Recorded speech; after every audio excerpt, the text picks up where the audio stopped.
நட்பே உயர்வு. முயலும் மானும் நெடுநாள் நண்பர்கள். அவை அடர்ந்த காட்டில் வாழ்ந்து வந்தன. மான் பார்ப்பதற்கு கொழு கொழுவென்று இருந்தது. மானை வேட்டையாட ஒரு நரி எண்ணியது. ஒரு நாள் நரி பசியோடு இரையை தேடியது. அப்போது மான் தனியாக இருப்பதை பார்த்தது. நரி மானின் அருகில் வந்தது. மான் பயந்து ஓட பார்த்தது. நண்பா, நில், உன் நண்பன் முயலுக்கு ஆபத்து. நீதான் முயலின் நெருங்கிய நண்பன் ஆயிற்றே. அதனால்தான் உன்னிடம் சொல்ல வந்தேன் என்றது நரி. அப்படியா? முயலுக்கு என்ன ஆனது? அது எங்கே இருக்கிறது என்று கேட்டது மான். அடடா, மான் நம்மிடம் சிக்கிக் கொண்டது என்று மகிழ்ந்தது நரி.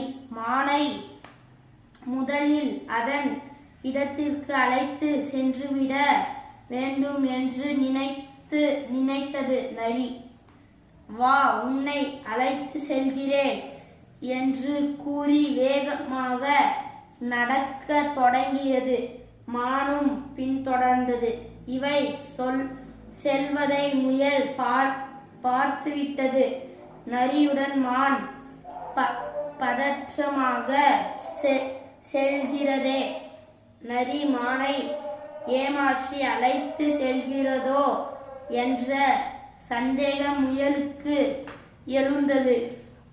நரியால் மானுக்கு ஆபத்து என்ற பயம் முயலுக்கு வந்தது. அதனால் வேகமாக ஓடியது.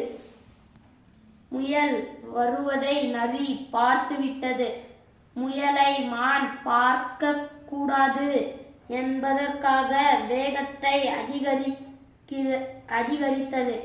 முயல் பலமுறை அழைத்தது. மான் பதற்றத்தில்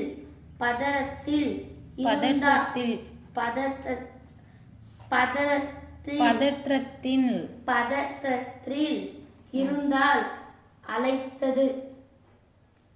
அதன் காதுகளில் விழவே இல்லை. ஏதோ ஆபத்து, இதை நாம் தடுத்து நிறுத்தியாக